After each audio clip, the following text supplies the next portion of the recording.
Episode के start में हमें एक लड़की से मिलवाया जाता है जिसका नाम है जेनके और ये हमारे इस ड्रामे की मेन लीड है। वो जा रही होती है कि अचानक से एक लड़की से टकराती है और फौरन उसको सॉरी कहती है, लेकिन वो लड़की बराबर में किसी से पूछती है कि तुम ठीक हो, लेकिन ये बात वो किससे पूछती है वो शख्स नजर नहीं आ रहा होता। ये देख के जेनके थोड़ा हैरान होती है कि ये लड़की किससे बात कर रही है, कहीं ये लड़की पागल तो नहीं है। फिर वो लड़की जेनके को कहती है कि शायद ये तो अकेले ही फेस्टिवल सेलिब्रेट करेगी, इसको देख के कितना दुख हो रहा है। और ये कहने के बाद वो वहाँ से चली जाती है। जेनके इधर उधर देखती है तो उसको पूरा इन्वायरमेंट कुछ अजीब सा नजर आता है। हर कोई किसी न किसी से बात कर रहा होता है, लेकिन जिससे बात कर रहा होता है वो शख्स नजर नहीं आता। ये देख के जेनके बहुत ज्यादा परेशान हो जाती है और कहती है कि ये सब कुछ क्या हो रहा है, मुझे तो कुछ भी समझ में नहीं आ रहा।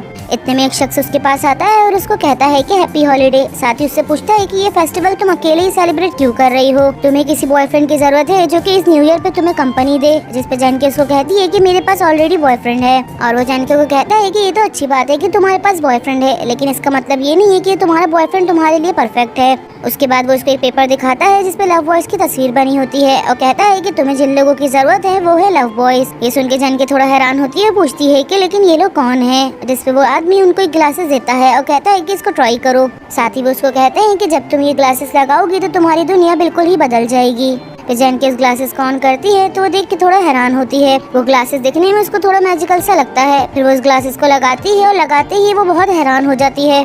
पहले जो लोग उसको पागल नजर आ रहे होते हैं तो उसको समझ आता है कि वो लोग किसी से बात कर रहे हैं और ये चीज जेनके को बहुत ज्यादा हैरान कर देती है। और हर किसी के पास कोई न कोई लव बॉय होता है। जेनके इस ग्लासेस को फौरन उतार देती है। उतारने के बाद देखती है तो उसको फिर से कोई नजर नहीं आता और उनको कहती है कि मुझे इन ग्लासेस की जरूरत नहीं है और उनको वापसी करके वहाँ से चली जाती है। वो उसको आवाज दे रहे होते हैं लेकिन जेनके नहीं रुकती। फिर हमें लव बॉयज का दिखाया जाता है जो कि कंप्यूटराइज होते हैं और इनको एक मशीन में रखा होता है।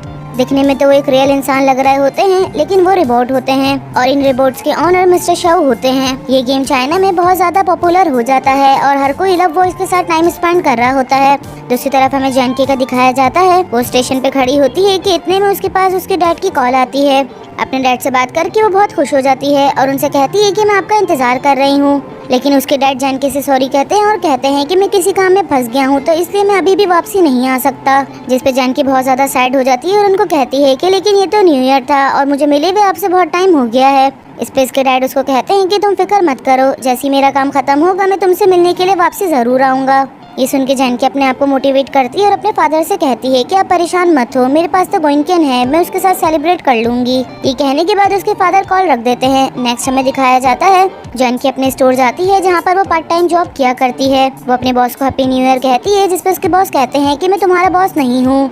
ये सुन के जेनके खुश सा हो जाती है और उनसे पूछती है कि आपने स्टोर बेच दिया है। ये सुन के वो कहते हैं कि नहीं, मैंने स्टोर नहीं बेचा, मगर मैंने तुम्हें काम से निकाल दिया है। ये सुन के जेनके बहुत सैड हो जाती है और उनसे पूछती है कि लेकिन आपने मुझे काम से क्यों निकाला।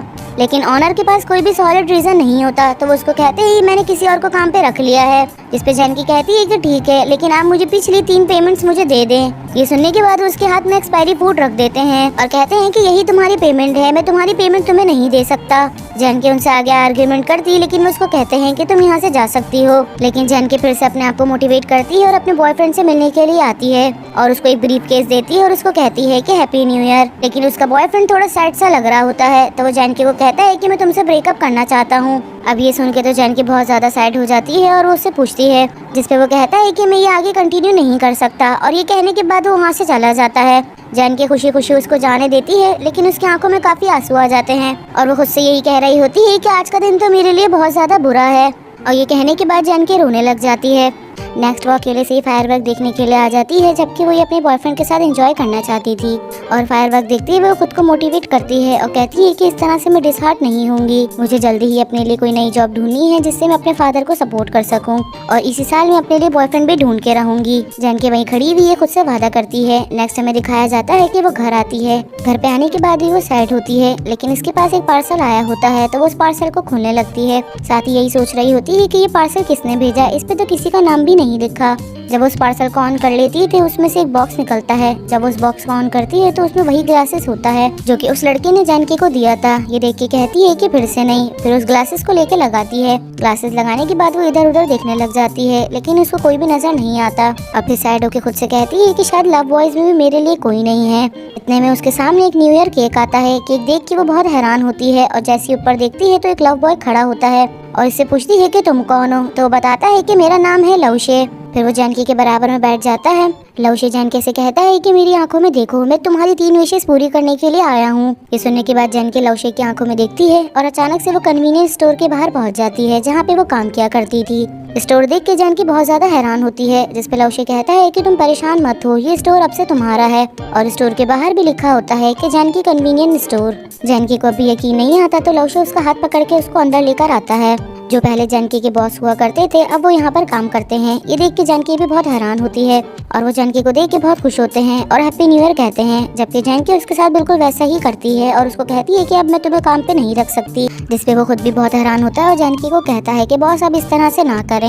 लेकिन जानकी बिल्कुल वैसा ही करती है जैसे उसने किया होता है। फिर वो कहता है कि मेरी सैलरी का क्या होगा, जिसपे वो कहती है कि जो तुम ये राइस बॉल खा रहे हो यही तुम्हारी सैलरी है। जिसपे वो कहता है कि मगर ये तो एक्सपायर हो चुकी है। लेकिन जानकी उसको सुना के वहाँ से बाहर निकाल देती है और ये चीज जानकी को बहुत खुश करती है। और वो लवशे से कहती है कि ओह माय गॉड, मुझे तो यकीन नहीं आ रहा, लेकिन मैं ये हमेशा से करना चाहती थी। जानकी इतना ज्यादा खुश हो जाती है। फिर वो लवशे के साथ हाई फाई करती है। लवशे उसको कहता है कि मेरे साथ चलो, मैं तुम्हें एक और जगह पे लेके जाना चाहता हूँ। ये कहने के बाद लवशे कन्वीनियंस स्टोर का पीछे वाला गेट ऑन करता है तो अचानक से एक रोशनी आती है और ये दोनों उस पे चले जाते हैं और अचानक से बहुत ही खूबसूरत से घर में पहुंच जाते हैं। घर बहुत ज्यादा बड़ा और बहुत ही ब्यूटीफुल होता है। घर देख के जानकी बहुत हैरान होती है और पूछती है कि ये घर किसका है, जिसपे लवशे उसको बताता है कि ये घर तुम्हारा है। और ये सुन के तो जानकी बिल्कुल ही शॉक्ड हो जाती है और कहती है कि ये घर मेरा है, जिसपे लवशे उसको स्माइल करता हुआ देख रहा होता है। इतने में उसको किचन से खाने की खुशबू आ रही होती है। वो सूंघते हुए वो डाइनिंग टेबल की तरफ चली जाती है और उस पर काफी सारा खाना रखा होता है और वो सारा खाना जानकी की पसंद का होता है और कहती है कि इसमें से तो ऐसी खुशबू आ रही है कि जैसे मेरे फादर ने बनाया हो। इतने में उसके फादर किचन से निकलते हुए आते हैं और कहते हैं कि तुम कहाँ थी, मैं कब से तुम्हारा इंतजार कर रहा हूँ। उसके फादर ने उसके लिए उसकी फेवरेट फिश बनाई होती है। अपने फादर को देख के जानकी बहुत खुश हो जाती है और उनके गले लग जाती है और उनको कह रही होती है कि मुझे यकीन नहीं आ रहा कि ये न्यू ईयर में आपके साथ सेलिब्रेट कर रही हूँ, मैंने आपको बहुत ज्यादा मिस किया। और यहाँ लवशे पीछे खड़ा हुआ जानकी को देख के मुस्कुरा रहा होता है। फिर इसके फादर इसको कहते हैं कि चलो बिना टाइम वेस्ट किए हम लोग बैठ जाते हैं और बैठ के पहले खाना खाते हैं। फिर जानकी अपने फादर के साथ बैठ जाती है और ये लोग बैठ के खाना खा रहे होते हैं और इस डिनर को ये लोग काफी एंजॉय कर रहे होते हैं। जानकी अपने फादर से अपनी सारी बातें शेयर कर रही होती है और ये दोनों एक दूसरे को खिला रहे होते हैं। फिर जब खाना फिनिश हो जाता है तो जानकी देखती है कि उसके फादर अचानक से गायब हो जाते हैं, लेकिन अब की बार जानकी साइड नहीं होती और वो काफी अच्छे से उनको गुड बाय करती है। फिर लवशे जानकी के पास आता है और उससे पूछता है कि तुम्हें सेकंड विश कैसी लगी। जानकी उसको कहती है कि मुझे पता है कि ये सब कुछ फेक है, लेकिन तुम इस चीज का अंदाजा नहीं लगा सकते कि सेकंड विश ने मुझे कितना ज्यादा खुश किया है। काफी ज्यादा टाइम हो गया था मैंने अपने फादर को नहीं देखा, लेकिन तुम्हारी वजह से मैं उनसे मिल पाई। फिर जानकी उससे कहती है कि मेरी थर्ड विश का क्या। तो लवशे से कहता है कि तुम जब चाहो अपनी थर्ड विश मुझसे मांग सकती हो और उसको अपना हाथ देता है और उसको कहता है कि लेकिन तुम्हें मुझ पे भरोसा करना होगा। जानकी उस पे भरोसा करती है और उसका हाथ पकड़ती है। ये देख के लवशे बहुत ज्यादा खुश हो जाता है और जानकी भी उसको देख के मुस्कुरा रही होती है कि अचानक से ये दोनों किसी बिल्डिंग के टेरेस पे पहुंच जाते हैं। वहाँ पहुँचते ही जानकी कहती है कि ऐसा लगता है कि मेरी ये विश भी पूरी हो गई। लवशे उसको कहता है कि ये तुम्हारी थर्ड विश नहीं है बल्कि ये मेरी तरफ से है। ये कहने के बाद वो उसका हाथ पकड़ लेता है और उसका हाथ पकड़ के उसको आगे लेकर आता है। जानकी ये नजारा देख रही होती है और देख के बहुत खुश होती है क्योंकि ये अपने बॉयफ्रेंड के साथ एंजॉय करना चाहती थी। ये कहने के बाद वो लवशे का हाथ पकड़ लेती है और उसके कंधे पे सर रख लेती है। दूसरी तरफ लवशे भी उसको देख के बहुत मुस्कुरा रहा होता है। इसके बाद हमें ड्रामे की सेकंड मेन हीरोइन से मिलवाया जाता है जिसका नाम है गोइनकियन और ये जानकी की बेस्ट फ्रेंड है। गोइनकियन एक कामयाब बिजनेसमैन है और वो एक कंपनी की सीईओ है, लेकिन यहाँ गोइनकियन लव बॉय से बहुत ज्यादा नफरत करती है और उसका मोटिव है कि इस गेम को बंद करवाना। और ये गोइनकियन के मैनेजर हैं और वो गोइनकियन को बताते हैं कि आज लव बॉयज की थर्ड बर्थडे सेलिब्रेट की जाएगी। जिस पे गोइनकियन उनको कहती है कि जितना जल्दी हो सकेगा हमें इसको खत्म करना होगा, वरना आधे से ज्यादा आवाम इस चीज की वजह से पागल हो सकती है।